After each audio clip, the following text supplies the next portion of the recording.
Bismillahirrahmanirrahim. Assalamualaikum warahmatullahi wabarakatuh.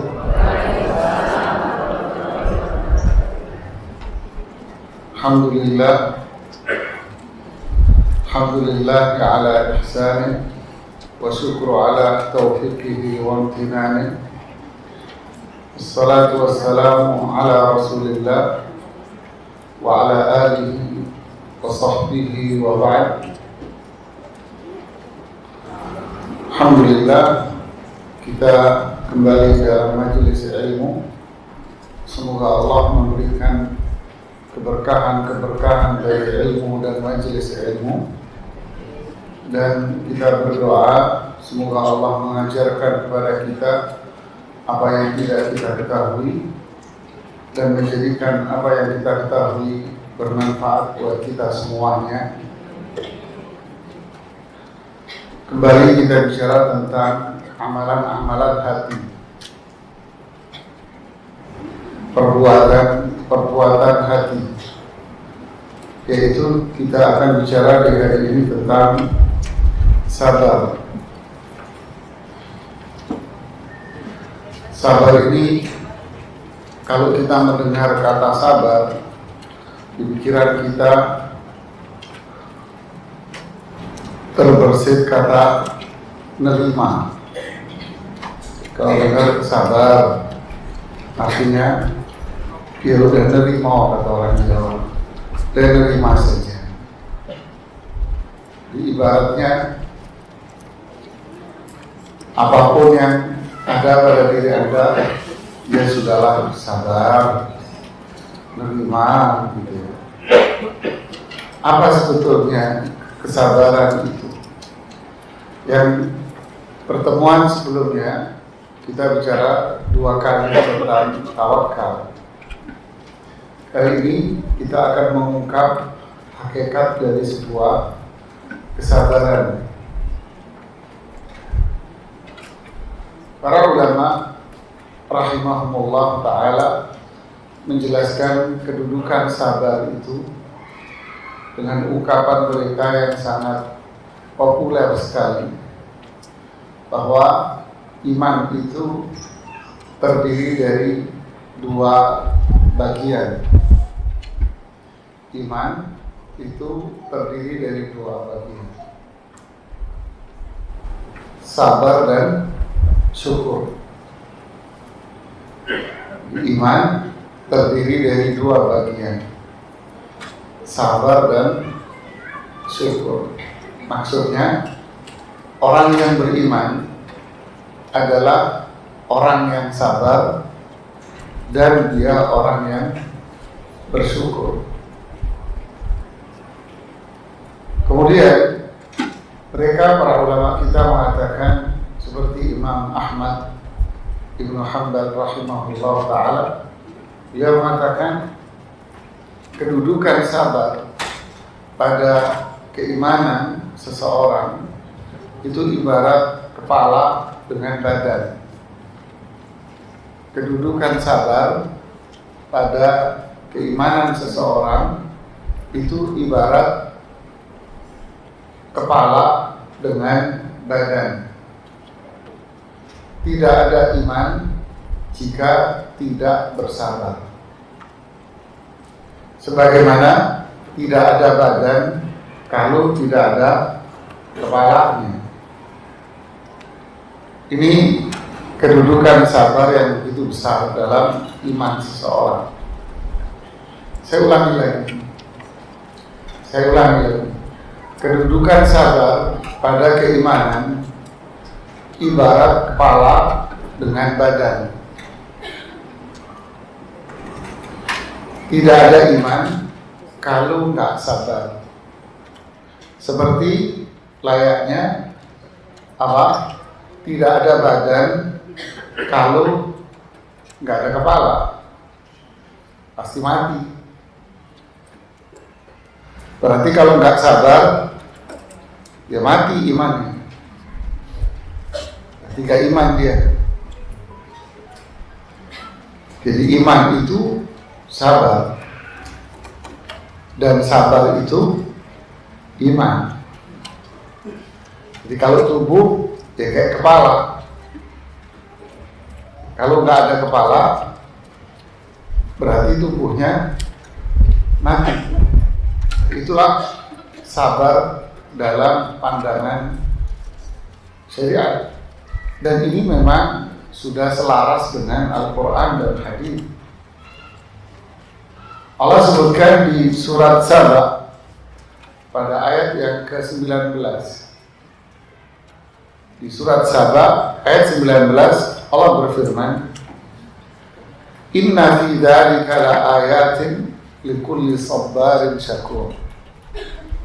Sungguh yang demikian itu terdapat tanda-tanda kebesaran Allah. Nah ini bagi mereka yang sabar dan syukur.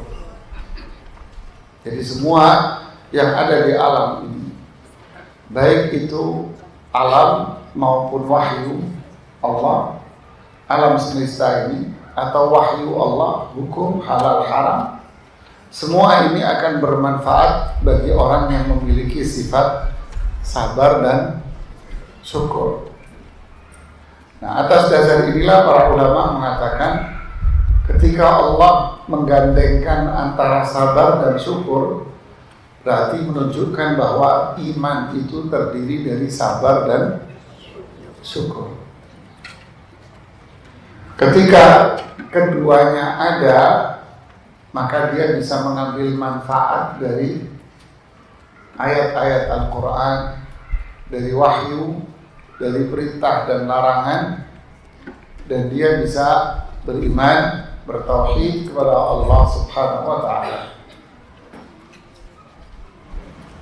Disebutkan pula di dalam hadis riwayat Imam Muslim di sahihnya dari Suhaib bin Sinan berkata, Rasulullah SAW bersabda, Ajaban li amril mu'min, inna amrahu kullahu khair, wa laysa dhalika li ahadin illa lil mu'min, in asabathu sarra syakar, fakana khairan lah, wa in asabathu dharra sabar, fakana khairan lah.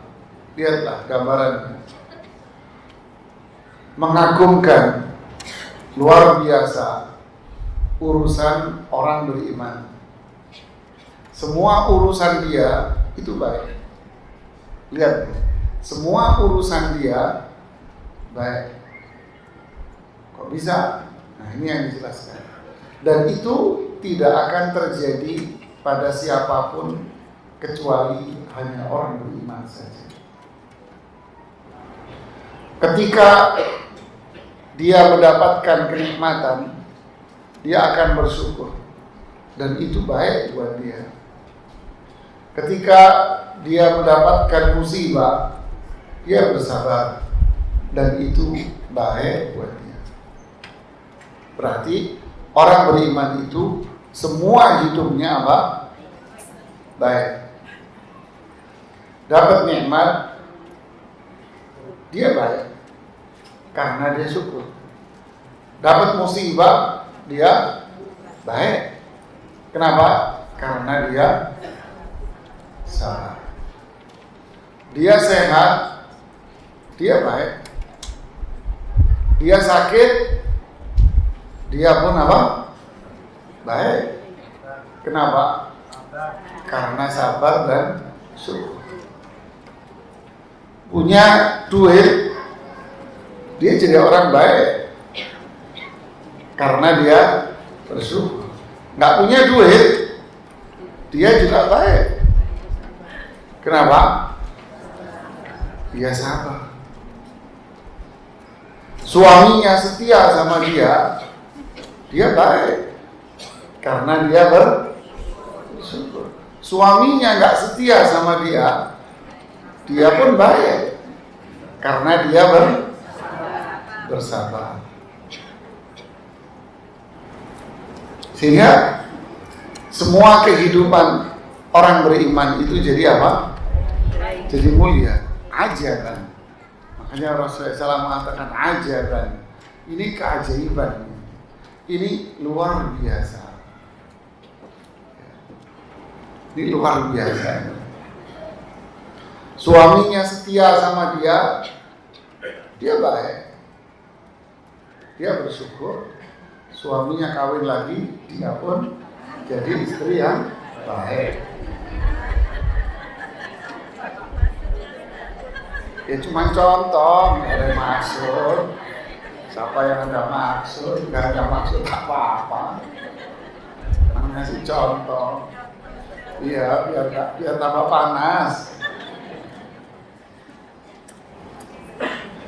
Jadi inilah orang beriman.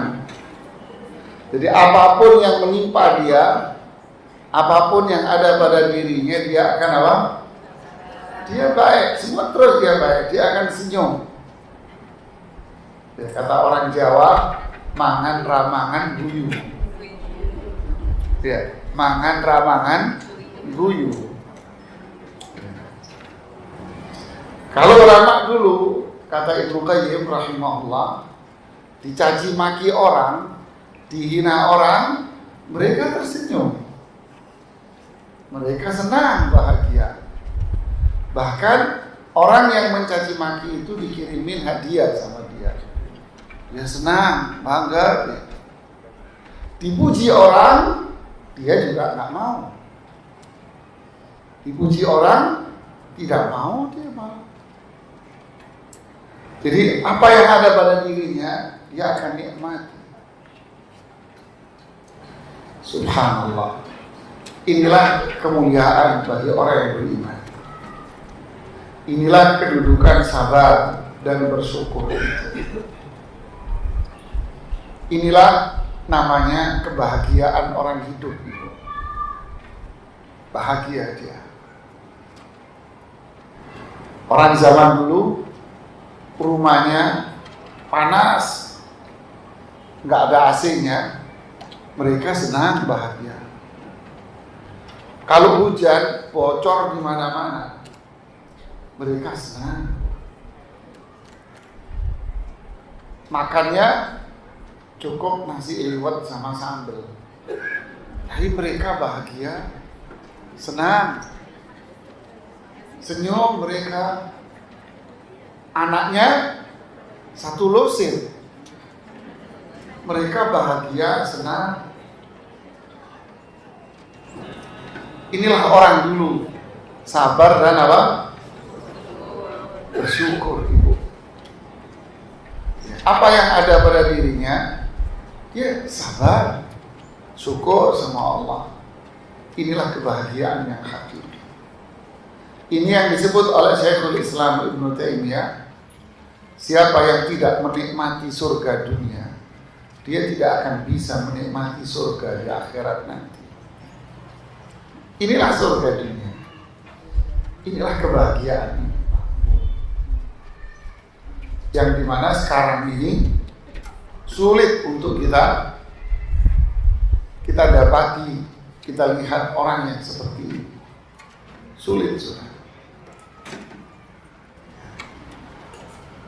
Bagaimana penjelasannya? Kembali Ibnu Qayyim menjelaskan. Ini penjelasan Imam Ibnu Qayyim. Orang hidup itu tak lepas dari dua kondisi. Waktu itu di bahasan syukur pernah kita bahas. Ya kan? Kita bahas. Karena satu bahasan. Untuk pengantar satu bahasan. Karena ini masih pengantar ini. Sama penjelasan Ibnu Qayyim rahimahullah. Beliau bilang orang hidup itu tak lepas dari dua kondisi. Apa itu? Apa? Nikmat atau musibah, senyuman atau kesedihan, bahagia atau sedih, tertawa atau menangis. Inilah orang hidup. Inilah hidup. Ada musibah, ada nikmat, ada manis, ada asin, ya kan? Ada hambar, ada yang sedap, gitu kan? Ada pahit, ada Nangis. Inilah hidup. Tidak ada orang hidup, alhamdulillah saya hidup setelah saya menikah, semua kehidupan saya nikmat. Oh, dabrus sih, kata orang Jawa begitu. Tahu dabrus? Apa? Asal ngomong gombal doang. Nggak ada. Nggak. Hidup itu pasti ada nikmat maupun musibah. Walaupun Rasulullah Sallallahu Alaihi Wasallam, bahkan musibah yang menimpa Rasul Sallallahu Alaihi Wasallam jauh lebih berat daripada kita. Nikmat atau musibah. Dan dua-duanya saat nikmat maupun saat musibah, dua-duanya harus sabar dan syukur. Dua-duanya. Saat nikmat kita harus sabar dan syukur. Kok bisa? Di saat musibah kita pun harus sabar dan syukur. Kok bisa? Kok aneh? Ya kan? Dijelaskan sama Imam Ibnu Qayyim. Di saat nikmat Allah memberikan nikmat sama kita, maka syukur itu jadi lemnya. Syukur jadi apa? Lem. Sehingga nikmat itu jadi apa?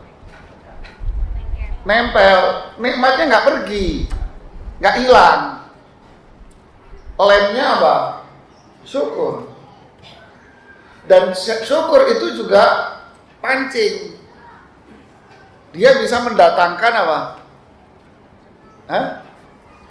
Nikmat yang lain.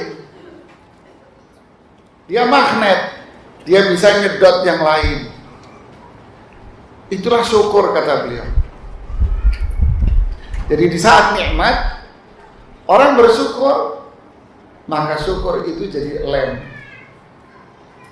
Dan syukur itu jadi apa? Jadi penambah nikmat yang lain, datengin nikmat yang lain. Bagaimana cara syukur sudah kita jelaskan pada pertemuan yang dulu sebelumnya. Sabar di saat nikmat. Apa maksudnya? Sabar saat nikmat adalah menjauhi sebab-sebab yang bisa menjadikan nikmat itu pergi.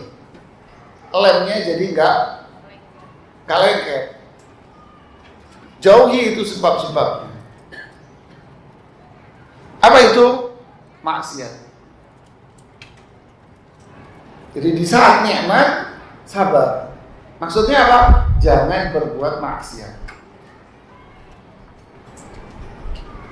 Jangan berbuat maksiat. Kok bisa gitu? Ya, karena maksiat itulah yang menjadi sebab nikmat itu hilang. Maksiat yang bisa menjadikan nikmat itu hilang. Kasih contoh ya.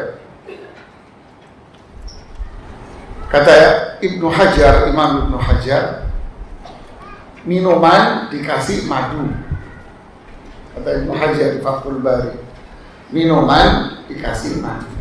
Manis kan? Bagi orang yang bermaksiat berarti dia sakit. Orang maksiat itu lagi sakit. Ketika Anda kasih minuman madu, nikmat nggak madu ini bagi dia? Nikmat Pak? Nikmat? Rasanya apa bagi dia? Pahit. Hilang kenikmatan itu. Kasih air putih juga nggak mau dia. Begitulah kira-kira. Sholat, puasa, zakat, sedekah, bagi dia itu beban, repot, capek bagi dia. hilang nikmat. Punya harta kaya raya, maksiat, harta yang dia miliki itu jadi nggak ada nikmatnya. Jadi di saat nikmat sabar. Maksudnya jangan berbuat maksiat. Jangan berbuat maksiat. Kemudian kondisi musibah. Orang di saat musibah dia tetap harus ibadah dengan senang hati. Nggak ada orang di saat musibah terus libur ibadahnya, enggak. Ya enggak. Musibah, sakit, kita tetap wajib sholat. Wah, saya nggak bisa sholat berdiri, ya nggak apa-apa, duduk. Nggak bisa duduk, ya tidur, berbaring. Anda harus sholat. Saya nggak bisa wudu, diwuduin. Pakai air nggak boleh, tayammum. Itu kan berat bagi dia, tapi dia harus. Berat itu bagi dia, harus. Zakat itu berat bagi dia ngeluarin duit, tapi harus Anda melakukan.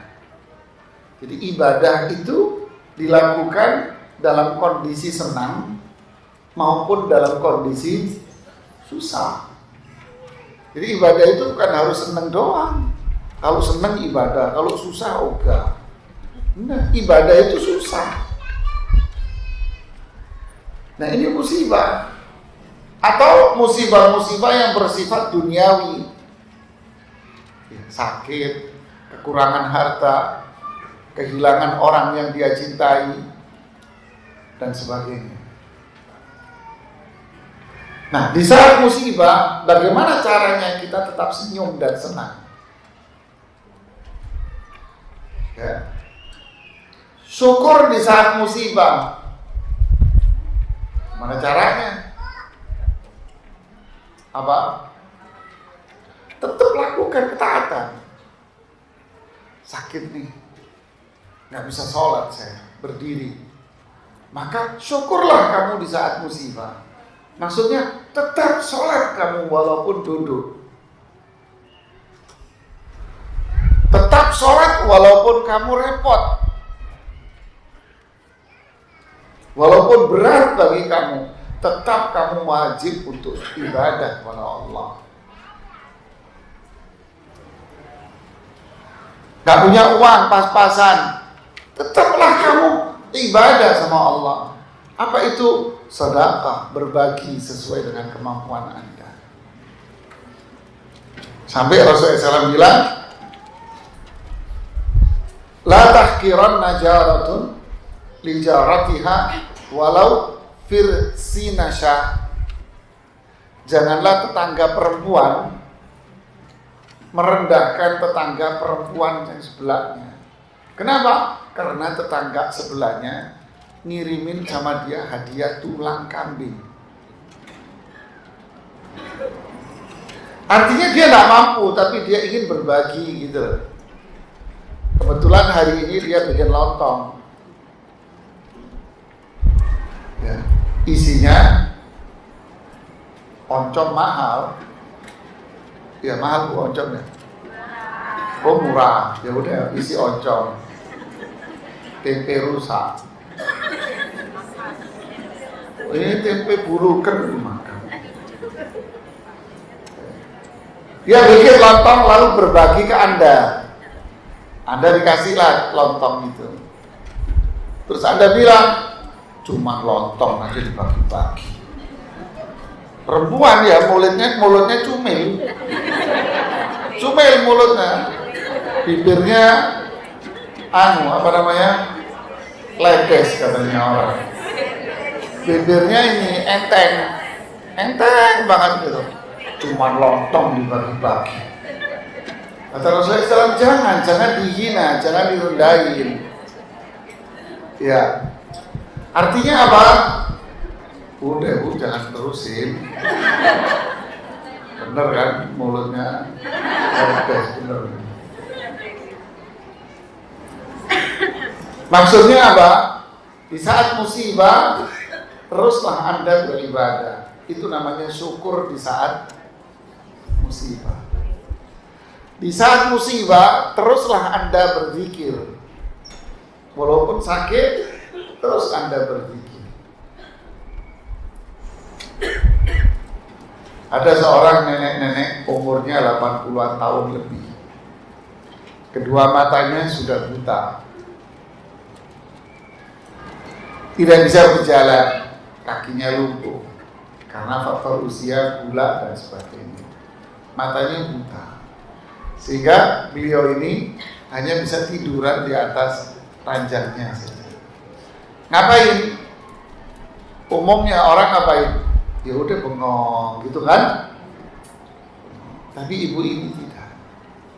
Ibu ini tidak pernah bengong. Kenapa? Karena mulutnya 24 jam kalau nggak tidur, kalau dia melek, mulutnya dia itu zikir terus. Tidak pernah berhenti. Kalau tidur ya tidur, bangun udah mulutnya gerak terus, zikir. Jadi di saat musibah dia syukur. Syukurnya adalah ibadah sama Allah. Di saat musibah dia sabar. Sabar ini apa berarti? Nerima, tidak ngeluh. Dia tidak mengeluh. Minimal dia tidak mengeluh dengan lisannya. Dia tidak maksiat kepada Allah. Nah, itu sabar saat musibah. Tidak mengeluh dan tidak berbuat maksiat. Jadi di saat nikmat sabar dan syukur, di saat musibah sabar dan syukur. Paham maksudnya sekarang? Saat nikmat sabar, jangan maksiat. Saat nikmat syukur, tetap ibadah sama Allah. Biar nikmatnya nggak pergi, bahkan ditambah. Di saat musibah, sabar, terus beribadah, jangan berhenti. Makanya nggak bisa wudu, ya tayamum. Nggak bisa berdiri, duduk. Nggak bisa duduk, ya berbaring. Sedekah, ya semampunya. Ada sahabat yang sedekah dengan sebiji, 2 biji kurma. Apa yang bisa Anda lakukan, kebaikan lakukan. Itulah syukur di saat musibah. Sabar di saat musibah, jangan mengeluh. Senyumlah terus, jangan maksiat. Inilah hidup yang bahagia. Ini nikmat orang hidup. Ya akan terus tersenyum bahagia. Hatinya senantiasa tertanam di situ bunga-bunga mawar nan indah. Walaupun di bawah bunga mawar itu tersimpan duri yang sangat tajam.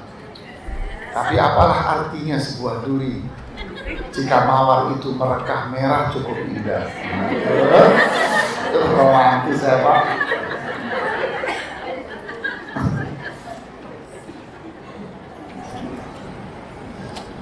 Rasulullah SAW pernah bersabda di dalam hadis Ma'qal bin Yasar. Ini sabda Rasulullah SAW di hadis Ma'qal bin Yasar. Beliau bilang, afdhalul imani as-sabru was-samaha. Iman yang paling mulia, itu adalah sabar dan samaha. Nanti saya jelasin. Iman yang paling mulia adalah sabar dan samaha. Samaha pakai hak. Ya. Iman yang paling mulia sabar dan samaha pakai hak. Apa maksudnya? Imam Al-Baihaqi dan Imam Hasan Al-Basri menjelaskan hadis ini. Sabar itu mencegah dari semua larangan-larangan Allah. Sabar mencegah dari larangan-larangan Allah. Dan samaha lapang dada dalam mengerjakan perintah-perintah Allah.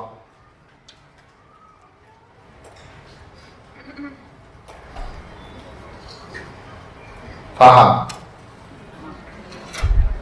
Sabar itu mencegah dari semua larangan. Samahah, lapang dada dalam mengerjakan semua perintah. Faham? Gak perlu dijelasin lagi kan?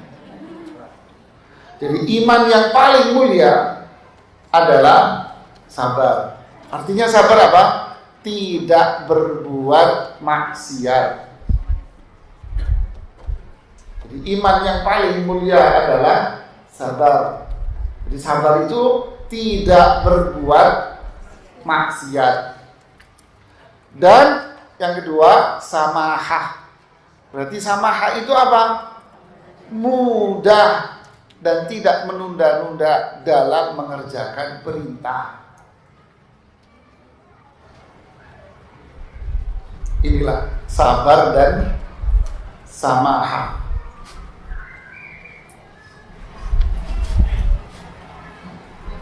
Sabar tidak maksiat.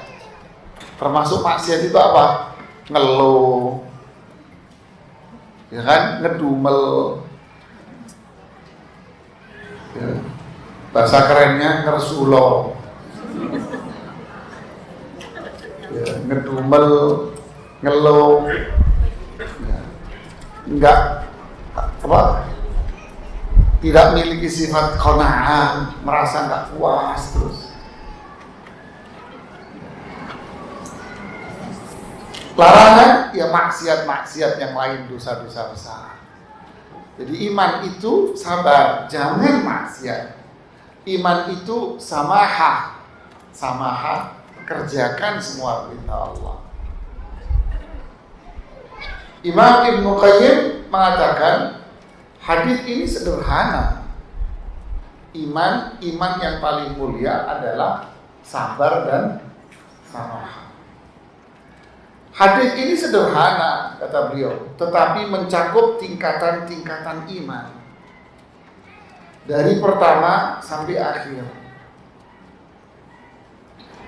Ini sederhana, tapi mencakup semua tingkatan iman. Di mana jiwa seseorang menginginkan dua hal, kata beliau. Jiwa, hati seseorang menginginkan dua hal. Yang pertama, mengerjakan apa yang diperintahkan kepadanya, mengerjakan apa yang diperintahkan kepadanya. Inilah yang disebut dengan samahah. Meninggalkan semua yang dilarang kepadanya. Inilah yang namanya sabar.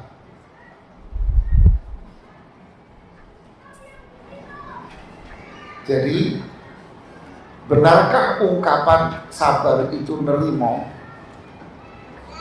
Benar nggak? Sabar itu nerima. Benar? Apanya yang benar, Bu? Benarkah sabar itu menerima? Tidak. Kalau sabar itu nerima, berarti dia tidak berbuat apa-apa. Karena istilah nerima kita ini nggak berbuat apa-apa. Kalau yang dimaksud nerima itu taat. Oh, sabar itu mengerjakan perintah Allah, sabar itu menjauhi maksiat. Oh iya, benar kamu. Jadi sabar, jauhi maksiat, jauhi semua yang dilarang sama Allah. Samahah, syukur, berarti kerjakan semua perintah Allah. Inilah iman. Ini iman.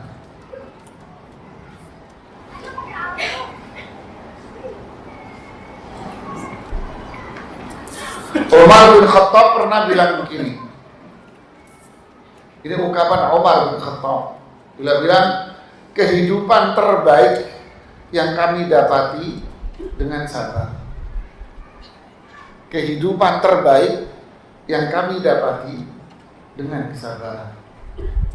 Paham maksudnya? Hidup kami ini indah, hidup kami ini baik, hidup kami ini bahagia, senang. Kapan hidup kami indah, baik dan senang? Ketika kami memiliki kesabaran. Inilah hidup yang mulia.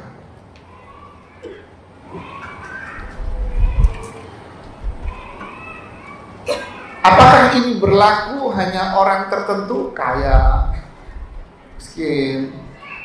Tidak. Yang melakukan ini hanya orang beriman saja. Siapapun dia. Siapapun dia. Orang beriman ini kaya, orang beriman ini miskin, dia akan sabar. Inilah hidup.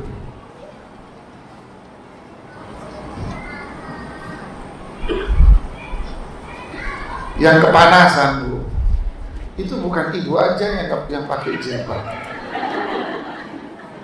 Ya.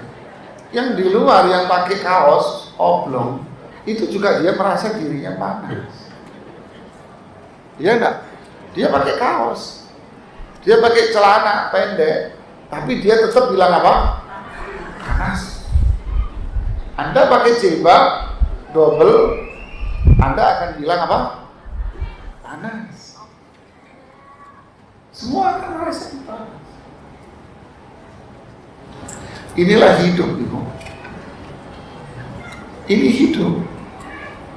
Kalau tak ada iman, maka orang akan menderita. Yang maksiat akan terus maksiat. Dia akan bilang, alah gue pakai gini aja panas, apalagi lo kerobongan begitu.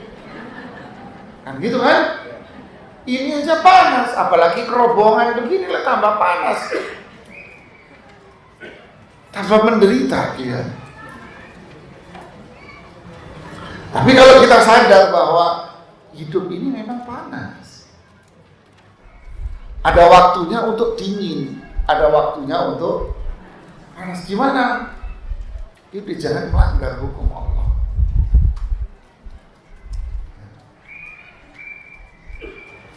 Apalagi haji, Ibu. Ujian yang berat haji itu adalah perempuan. Anak saya bilang, hari ini suhu udaranya 48. Malam habis Isya 38.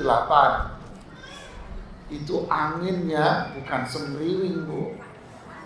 Angin lewat itu kayak nempeleng muka rasanya. Itu haji, Bu. Anda bayar berapa? Yang VIP 400 sampai 500 juta satu orang. Terus mataharinya jadi familiar gitu sama dia. Baik, apa dia familiar, kakak panas. Kakak. Yang reguler yang bawa bayar 50-an juta itu, ya sama matahari ya panas. Sama apa panas. Ya. Haji ini, saya tidak bicara di hotel, tidak. Ini haji ini di tenda, kemudian di Arafah, di Musdalifah tanpa tenda. Musdalifah tanpa tenda, semalaman Anda tidur di trotoar. Oh terapi, itu terapi luar biasa, Bu. Wanget kata orang Jawa Timur. Tidur di trotoar, punggung anget. Terus tidur pakai dasteran doang gitu sama kontek doang. Tidak ada tidur pinggir jalan kok Anda. Tidurnya begini bajumu, panas. Enggak perlu ditanya.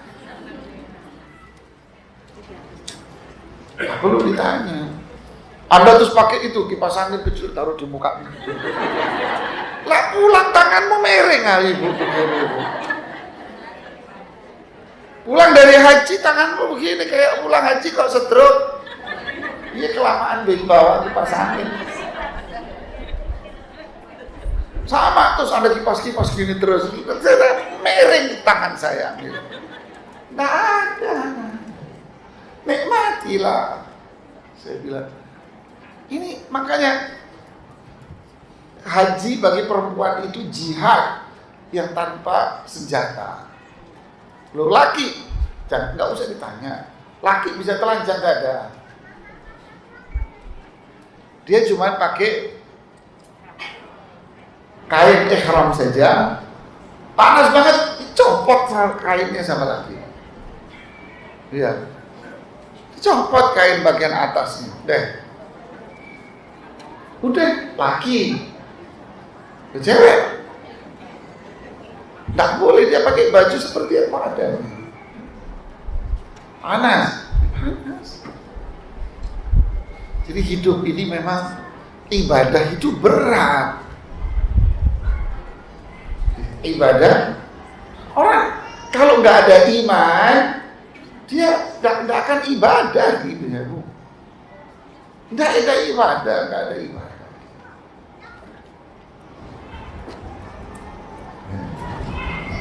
Kalau nggak ada iman, sabar, Anda nggak akan mau duduk di sini. AC-nya nggak ada, nggak kuat AC-nya. Ini nggak ada apa-apanya Ibu kalau haji Ibu. Serius, haji nggak ada apa-apanya. Pengen latihan haji, udah keluar nggak mataharinya. Ibu duduk di situ. Latihan haji kamu. Belum ada apa-apanya, itu belum 40 derajat. Di sana 45, 50 derajat. Lepek dong, bukan lepek lagi, sak bokong-bokong lepek Bu.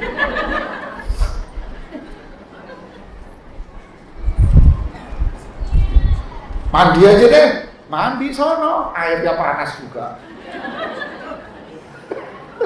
Serius, di Mina airnya panas. Mau mandi berharap seger begitu ya, Anda nyalain panas air. Ya sama aja bohong, mending gak mandi gue. Bau dong, 2 juta orang bau kayak. Terus mau apa Anda? Mau pegang ipuk terus begitu? Kaget, semua bau. Inilah ibadah. Bayar mahal Bu.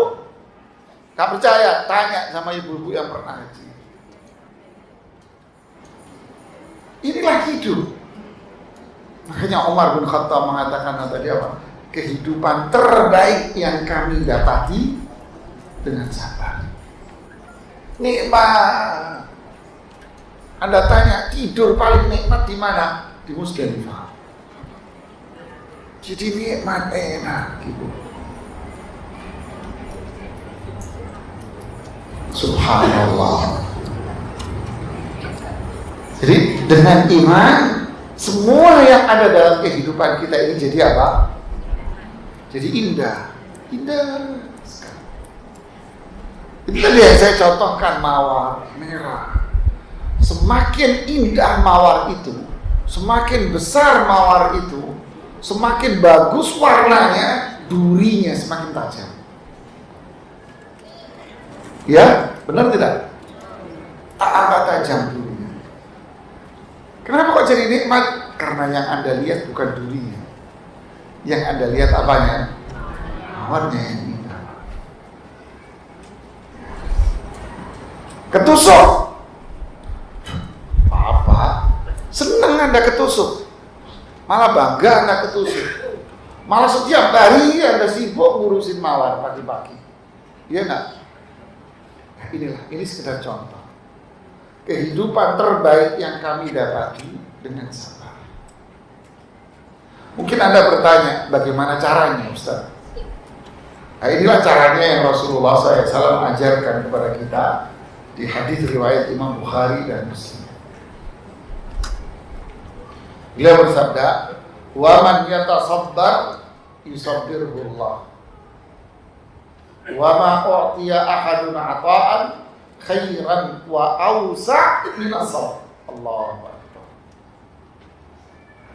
Wa man yatasabbar, siapa yang berusaha untuk sabar. Nah, siapa yang berusaha untuk sabar, yusabbirullah, niscaya Allah akan memberikan kesabaran. Kita ulangi. Wa man yatasabbar, siapa yang berusaha untuk sabar, yusabbirullah, pasti Allah akan mengaruniakan kesabaran. Pasti Allah berikan kesabaran, janji. Wa ma u'tiya ahadun ata'an, dan tidaklah seseorang mendapat pemberian, hadiah, karunia dari Allah, khairan wa ausa', lebih baik, lebih luas dari sebuah kesabaran. Apa maknanya? Kalau kita sulit untuk sabar, satu, usaha. Usaha itu apa? Tinggalkan posisi PW Anda. Lawan hawa nafsu. Itu namanya usaha. Wah, berat nih. Lawan. Terus untuk melakukan sabar. Tegar terus.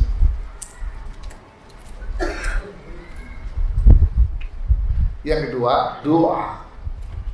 Minta sama Allah. Kalau tidak, kita akan memperturutkan hawa nafsu. Kata penyair Arab, an-nafsu katifli in tuhmilhu sabba ala hubbir radai wa in taftimhu yanfatim. Jiwa kita ini kayak anak kecil, bayi. Kalau kamu biarin dia akan tetap suka netek.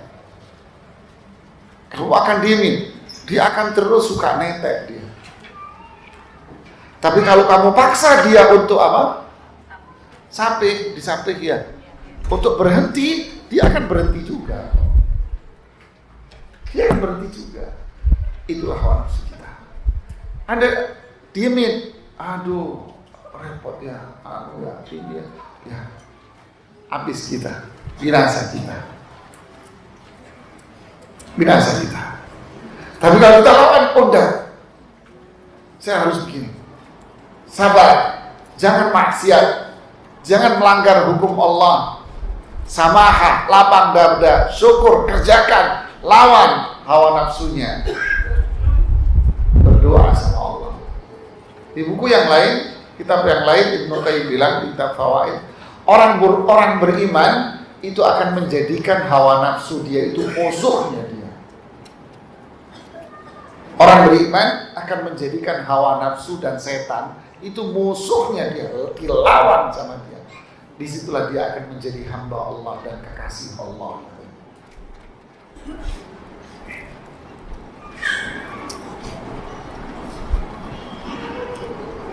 Subhanallah ya.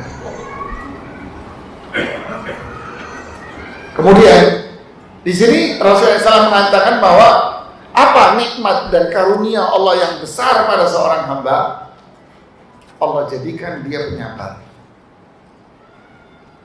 Ini karunia yang paling besar, paling luas, paling mulia. Allah jadikan si fulana menjadi hamba Allah yang memiliki kesabaran. Ingat, saya ulangi berkali-kali, sabar itu tidak maksiat.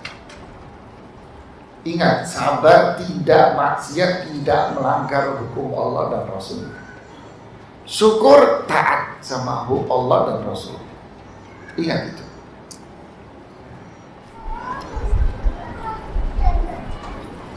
Paham sampai sini?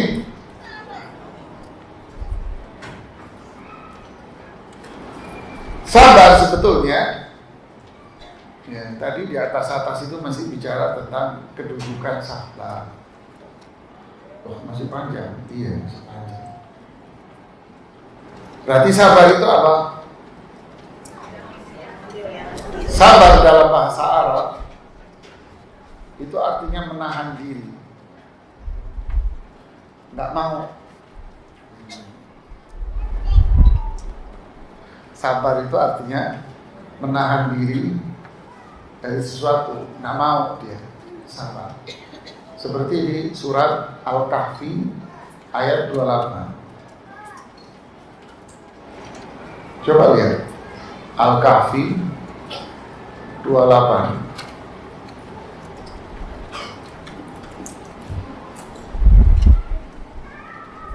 Ketemu? Ketemu? Apa bunyinya? Wasbir nafsaka ma'al ladzina yad'una rabbahum bil ghadati wal 'ashiyyi yuriduna wajha. Wasbir nafsak. Maksudnya di sini adalah tahan dirimu, tahan. Maksudnya tahan dirimu apa? Di situ aja. Bergaulah sama mereka, jangan tinggalin mereka.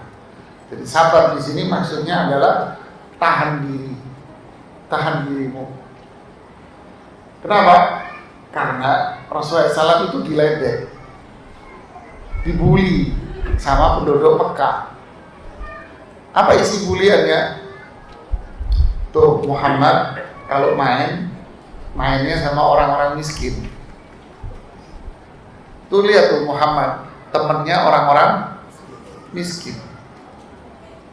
Diledek, dibully, direndahkan. Lalu Allah turunkan surat ini, ayat ini, wasbir nafsa, tahan diri kamu.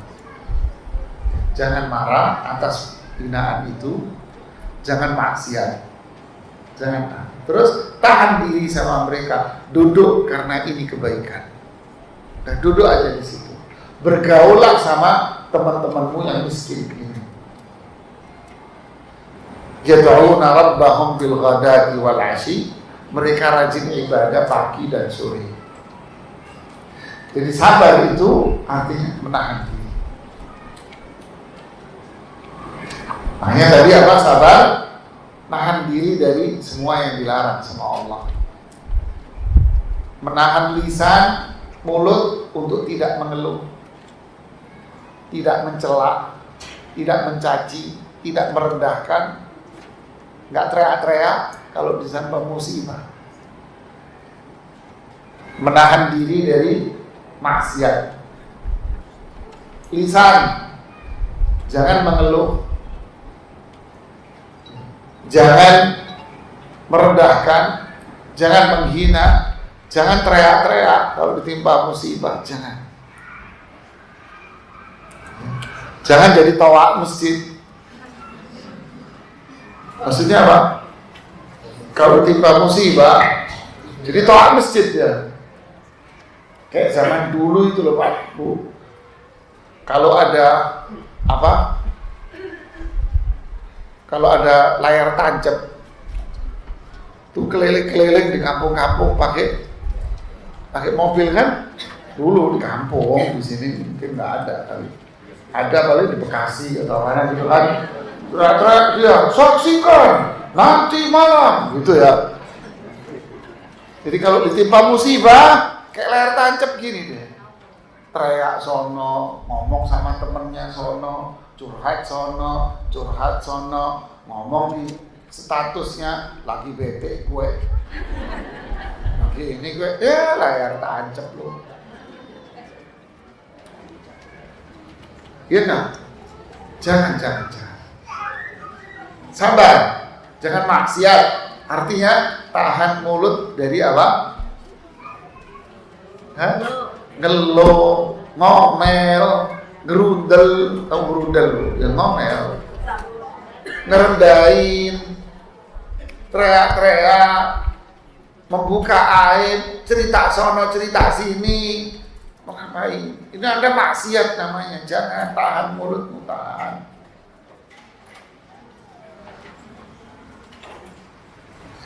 Terus apa? Fisik dari maksiat, dari mulut. Fisik kita jangan melanggar hukum Allah.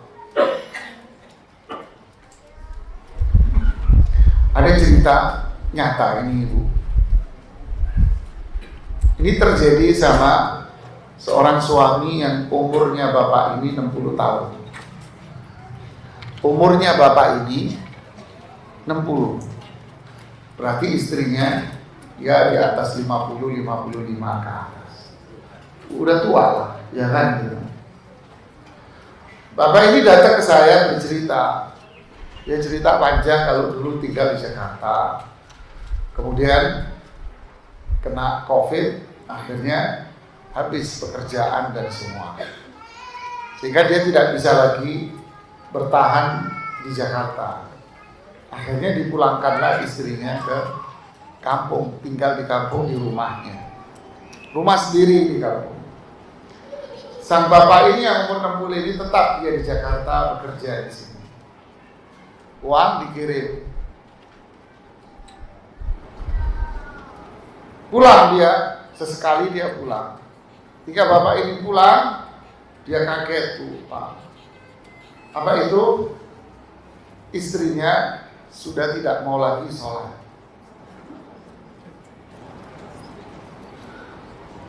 Padahal istrinya ini dulu waktu di Jakarta dia rajin ke pengajian, datang ke pengajian, duduk di pengajian. Seringkali Ustaz datang di pengajian di sini di Masjid Al-Fatah sering katanya dia. Ketika pulang sudah kondisi miskin, diuji dengan kemiskinan, ternyata istrinya ini sudah nggak sholat.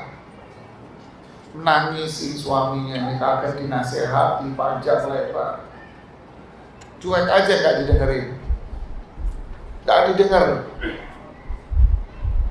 Bapak ini harus balik ke Jakarta kerja, dia balik ke Jakarta. Dia terus nasihati istrinya, terus dinasihati, dia nggak putus asa. Setelah sekian bulan balik lagi dia ke rumahnya. Lebih sadis, istrinya sudah tidak pakai jilbab lagi. Padahal udah tua, tidak pakai jilbab lagi, udah dilepas jilbabnya. Wah, tambah sedih nih bapak, menangis nih bapak. Saya bilang, apa jawaban istri Anda, Pak, ketika Anda nasihati ini? Ustaz tahu jawaban apa? Dia bilang, ada duit, ada sholat, ada jilbab. Ini kisah nyata. Ada duit, ada sholat, ada jilbab. Maksudnya saya mau sholat, saya mau jilbab. Saya nggak kuat menahan kesedihan Ustaz begini. Dia di Jakarta lagi bolak-balik nasihat. Berikutnya ketika dia balik lagi ke kampungnya, lebih serem lagi. Istrinya bekerja sebagai tukang pijat.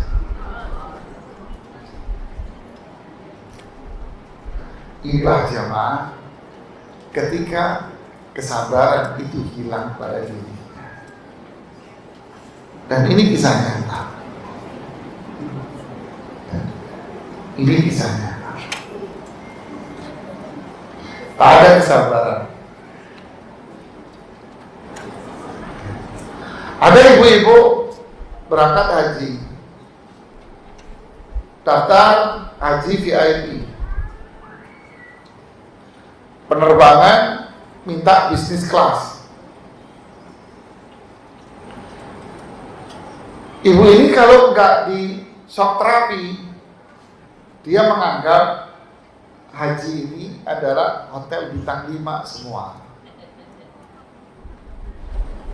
Saya bilang sama ibu ini, mobil datang Mercy S-Class. Ini beneran, ini saya tidak menghayal. Mercy S-Class, dia datang di parkir depan, masuk, tahu Mercy S-Class Bu? Ya, yang harganya 2 miliar ke atas Bu. Turun dengan sopirnya, Mercy baru. Pak Ustadz, kita ngobrol ya. Silahkan Ibu, sambil makan.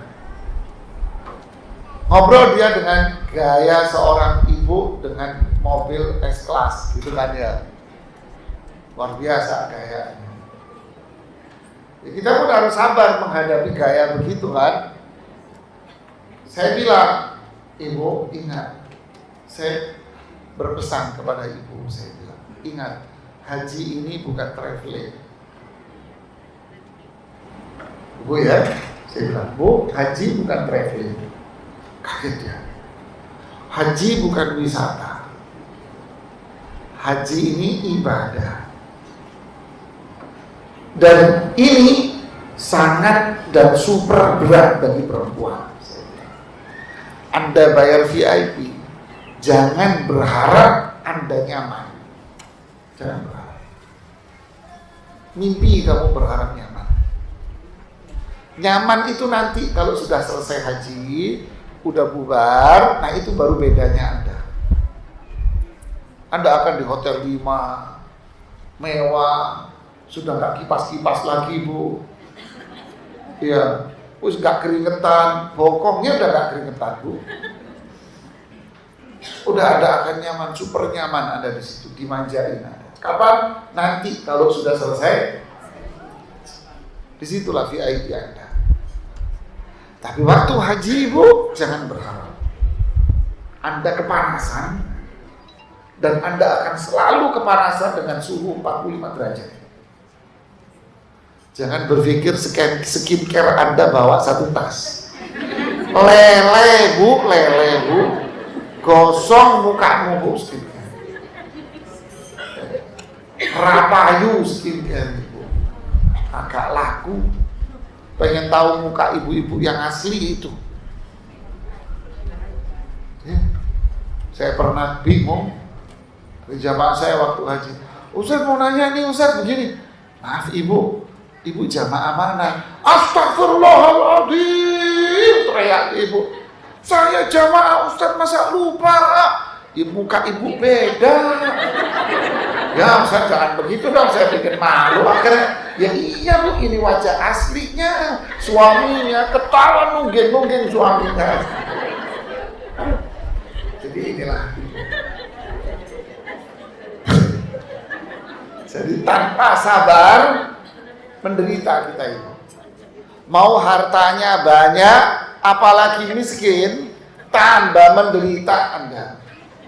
Jadi sabar itu bahasa Arabnya nahan diri. Nahan diri.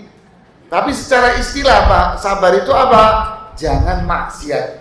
Baik dengan mulut maupun dengan sikap. Dengan mulut apa? Jangan ngeluh. Jangan ngedumel. Jangan cerewet. Jangan bawel. Saya bilang kalau Anda melakukan ibadah haji, jangan cerewet. Jangan bawel. Kalau Anda cerewet, Anda bawel, sepanjang perjalanan haji Anda menderita. Apapun Bu, dalam hidup sehari-hari kita, jangan melakukan itu. Kita akan menderita. Sabar, jangan maksiat. Mulut, jangan mengeluh. Jangan cerewet. Jangan merendahkan orang. Jangan menghina orang. Jangan suka membuka aib. Jangan jadi toa masjid. Biar masjid aja yang punya toa. Anda jangan punya. Perbuatan fisik, jangan maksiat. Ini namanya apa? Sabar. Paham? Udah jam 11 Bu. Kurang 10 menit lagi. Nanti kita lanjutkan bahasan sabar kalau ada waktu lagi. Sabar sesi 2. Masih panjang ini Bu. Belum cerita Nabi Yusuf digodai cewek-cewek. Belum. Nanti cerita Nabi Yusuf digodain cewek. Anak laki digoda cewek, bukan cewek digoda laki. Gimana ceritanya? Nanti kita ceritain. Loh, masih panjang ini. Loh, masih panjang. Ini bahasan sabar ini saya sarikan dari kitabnya Ibnu Qayyim, namanya Madarijus Salikin. Panjang sih. Saya belum menyarikan sabar dari bahasan Syekhul Islam Ibnu Taimiyah di Majmu' Fatawa. Dari penjelasan gurunya, lebih tajam lagi.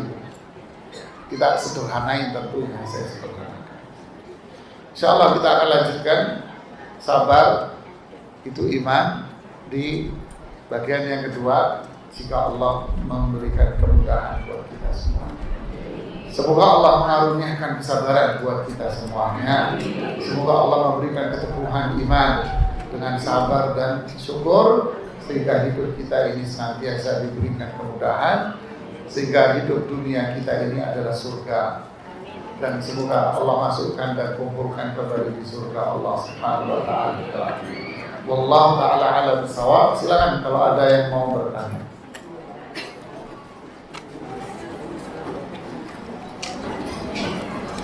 Ada yang mau bertanya langsung kepada Rifki? Masya Allah, kakaknya pada rumah. Tidak boleh lihat ya ibu-ibu. Kakak itu suaminya orang ini.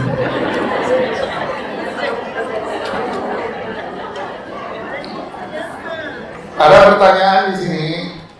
Lihat nih. Bolehkah kita iri dengan anak teman kita yang sudah punya hafalan Quran banyak? Anak saudara, anak sendiri baru 2 juz. Dan apakah ini terima? Coba ini. Apakah ini termasuk sikap tidak bersyukur dengan kemampuan anak, Ustaz? Bagus pertanyaannya. Iri, hasad dalam kebaikan itu boleh. Dengerin Bu, Rasulullah SAW mengatakan la hasada illa fitnatain. Tidak boleh hasad, dengki, iri. Tidak boleh, itu dosa besar. Itu penyakit hati, bahaya, ngerusak hati. Kecuali iri dalam 2 hal. Nah ini boleh. Apa ini yang pertama? Rajulun atahullahu ilman. Seseorang dikaruniai ilmu sama Allah. Lalu dia bilang, coba aku punya ilmu kayak dia. Nah ini boleh. Yang kedua, seseorang dikaruniai harta. Lalu hartanya dibelanjakan di jalan Allah untuk ketaatan. Dia bisa haji bolak-balik. Ada bapak-bapak bawa uang sekian miliar ke travel, lalu bilang sama direktur travel, ini direkturnya cerita sama saya, lalu bilang sama direkturnya, Mas, ini uang saya nitip miliaran, nitip. Pak, buat apa Pak uang sebanyak ini Pak? Ya, taruh aja situ. Nanti kalau saya mau haji enak, tinggal jalan. Enaknya Bu. Iya enggak Pak? Boleh nggak ngiri kayak gini? Ngirinya ngiri kayanya atau ngiri ketaatannya? Ketaatannya. Kalau kita kan coba kaya kayak dia, salah. Ya, ngirinya ketaatan. Coba Allah karuniain saya apa, saya bisa taat kayak dia. Nah, iri 2 hal ini boleh. Ini jawaban pertama. Jawaban kedua, kita harus puas dengan apa yang kita miliki. Anak Anda hafal 2 juz. Itulah yang the best yang Anda miliki. Anaknya orang hafal 30 juz. Anaknya orang. Tapi Anda harus puas dengan anak Anda yang 2 juz itu. Puas itu artinya apa? Puas itu adalah bangga apa yang dicapai oleh anak Anda dan motivasi dia. Jangan dibanding-bandingin. Ini yang ketiga. Kamu itu, lihat tuh anaknya ibu itu, papa itu. Dia sudah hafal tuh 20 juz. Ngamuk anak ibu. Bener gak? Dia bukan malah semangat Bu. Dia malah down, kesel, jengkel. Karena dia dibanding-bandingin. Ya. Bangun semangat dia. Motivasi dia. Kamu hafal berapa nak? 2 juz. Alhamdulillah, Masya Allah, luar biasa. Tapi harus nambah lagi besok. Gak boleh puas dengan segitu. Kamu harus maju. Tidak boleh puas dengan segitu. Orang berilmu harus rakus dengan ilmu. Motivasi dia. Jangan dibanding-bandingin. Kok cuma 2 juz? Coba lihat tuh anaknya bulan udah sekian juz. Gimana sih kamu? Kan ayah mama sudah ngasih duit banyak. Wah, tambah parah. Jangan. Ya, jadi ada 3 jawaban saya. Iri dalam hal ini boleh. Yang kedua apa? Kasih motivasi anak Anda untuk maju. Itulah yang Anda capai. Itulah kebaikan, nikmat yang Allah berikan kepada Anda. Yang ketiga, jangan bandingin dengan orang lain. Ya. Seorang ibu yang bersabar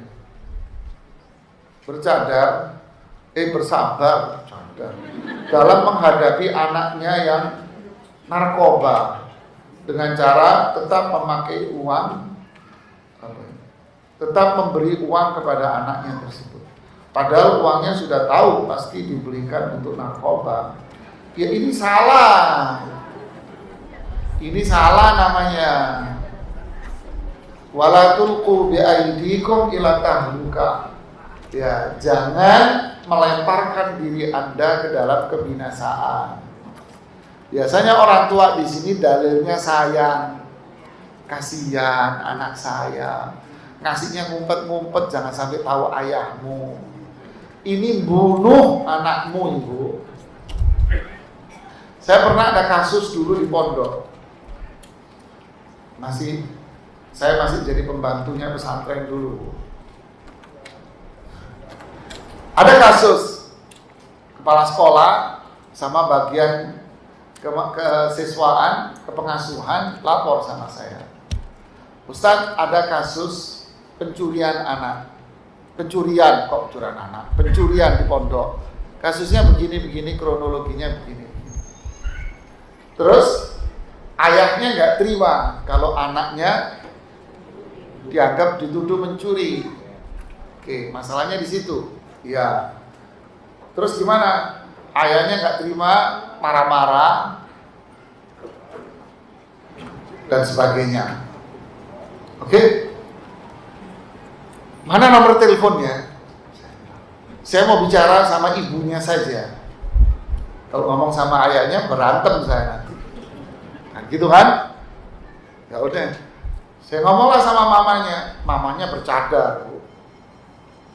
Ibu, saya bisa bicara. Oh iya Ustaz, silakan. Gimana? Saya harus datang ke pondok? Nggak usah, telepon aja cukup. Saya nanya tentang anaknya. Gimana Bu? Dulu waktu SD anaknya di mana? Oh di rumah. Tanya macam-macam, saya pancing. Ternyata inilah jiwa ibu-ibu. Jadi anaknya ini dijatah uang jajan sama ayahnya. Sehari sekian umpamanya. Kalau nggak salah dulu sekian, berapa lupa. Pokoknya sehari sekian.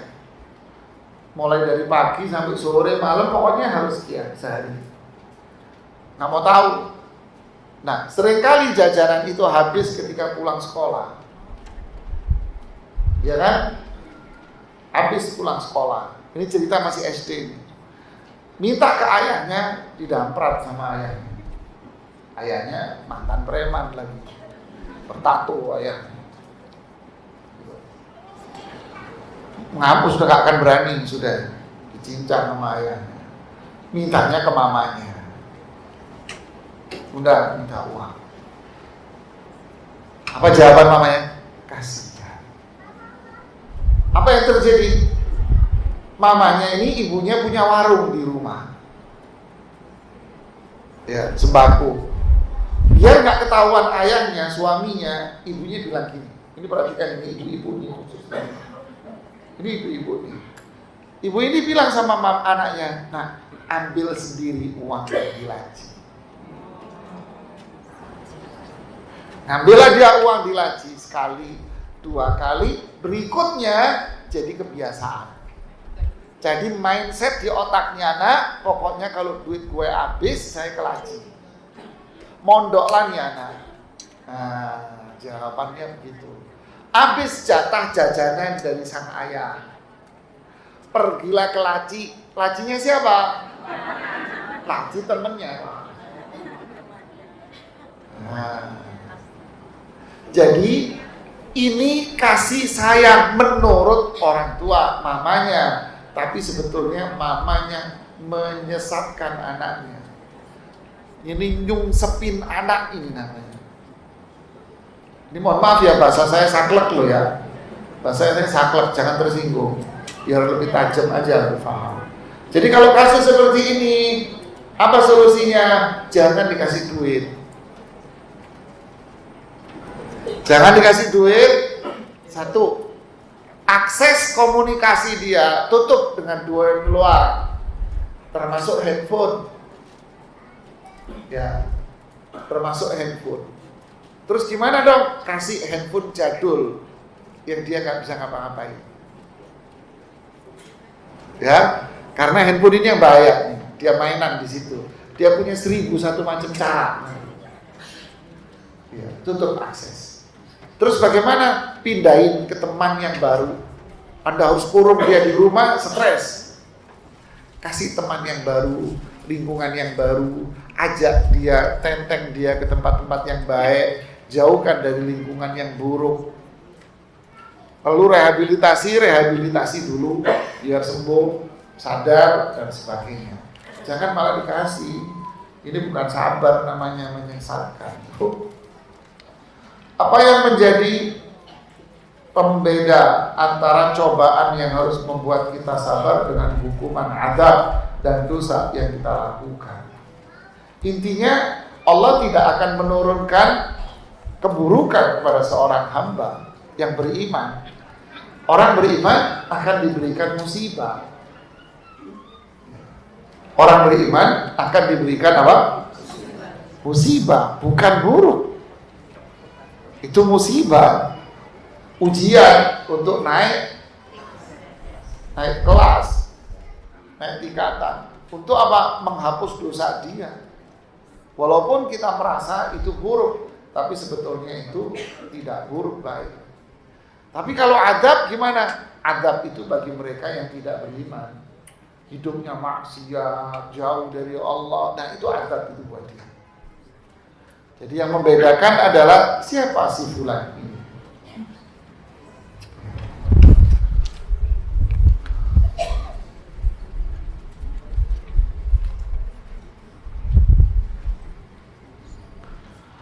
Apakah boleh meyakini bersedekah di hari Jumat lebih mulia dibanding dengan hari yang lain? Karena di hari Jumat memiliki keutamaan khusus. Dalilnya apa ya Ustadz? Ya nggak tahu lah, Anda yang yakin. Orang nanya saya, yang yakin kan Anda. Yakin itu kan berdasarkan dalil. Ya. Apa dalil Anda? Anda meyakini sedekah di hari Jumat lebih baik dari yang lain. Ya. Jangan nanya saya. Kalau nanya hukum, apa mengkhususkan sedekah di hari Jumat? Nggak boleh. Sedekah hari Jumat nggak boleh. Itu nggak ada dalilnya, Ibu, nggak ada dasarnya. Loh, katanya itu penjelasan Ibnu Qayyim. Ya, Ibnu Qayyim menjelaskan di Zadul Ma'ad ketika beliau menjelaskan tentang keutamaan hari Jumat. Beliau menyebutkan di situ ada 30 lebih poin keutamaan hari Jumat. Lalu di poin yang ke-26 beliau mengatakan keutamaan hari Jumat adalah memperbanyak sedekah. Nah, beliau tidak mengatakan di situ. Tentu kita harus husnudzon sama para ulama. Ya, tentu beliau tidak akan mengatakan pengkhususan, tidak. Beliau hanya menjelaskan keutamaan beramal saleh di hari Jumat. Adapun Anda mengkhususkan sedekah di hari Jumat, ini yang tak ada dasar hukum. Yang tidak boleh Anda mengkhususkan itu. Ya. Dalilnya apa? Dalilnya adalah tukang catering. Iya enggak? Dalilnya apa? Tukang catering. Terus gimana dong? Ya kalau Anda mau sedekah, silahkan sedekah di hari Jumat, sedekah di hari selain Jumat, silahkan. Ya, tidak ada dasar hukum pengkhususan sedekah di hari Jumat. Lakukan di hari yang lain juga. Hari Jumat silahkan. Selain hari Jumat silahkan. Kenapa? Karena orang fakir miskin butuh makan setiap hari. Enggak hari Jumat doang. Ya. Kalau perlu buka restoran, buka warung gratis. Ya, buka warung Bu gratis. Biayanya berapa Ustadz? Ya kalau Anda buka setiap hari 1 bulan, paling Anda bisa ngirit biaya antara 30 juta sampai 35 juta setiap bulan. Murah. Kok tahu Ustadz? Ya karena kita punya di Jatiwaringin. 1 bulan ya 35 juta lah. 1 bulan sekali makan.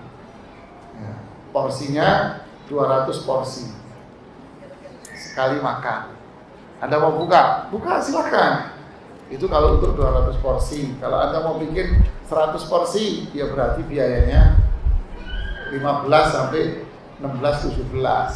Kalau 100 porsi setiap hari. Oh, Anda nggak mau setiap hari. Berarti setiap hari itu apa? Senin, Ahad, Sabtu, Ahad, Senin, Selasa, Rabu, Kamis, Jumat, 7 hari kan? Kalau kita bikin 5 hari sekali, atau Anda mau bikin 3 hari, berarti 3 hari 100 porsi, biayanya paling 6 juta, 7 juta itu. Ya kan? Jadi ngapain? Harus Jumatan doang. Bikin seminggu berapa kali, 3 kali atau 2 kali. Orang miskin butuh itu. Ciri penghuni surga apa? Di surat Al-Insan. Innama nut'imukum wa yut'imuna, apa di surat Al-Insan?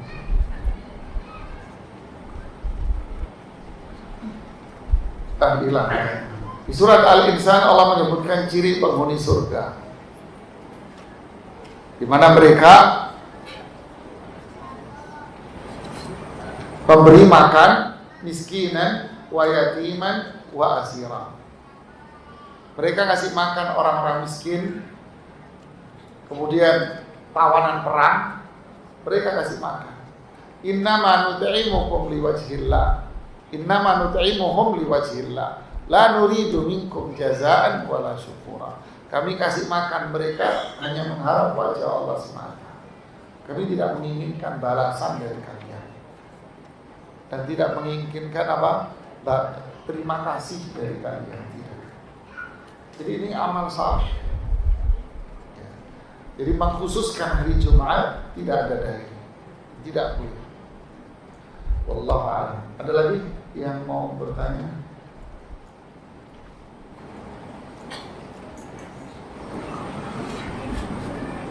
Cukup. Ini yang bisa saya sampaikan. Mohon maaf jika ada kekurangan, kesalahan dari diri saya sendiri. Subhanallah wa bihamdihi, asyhadu an la ilaha illa anta, astaghfiruka wa atubu ilaik. Assalamualaikum warahmatullahi wabarakatuh.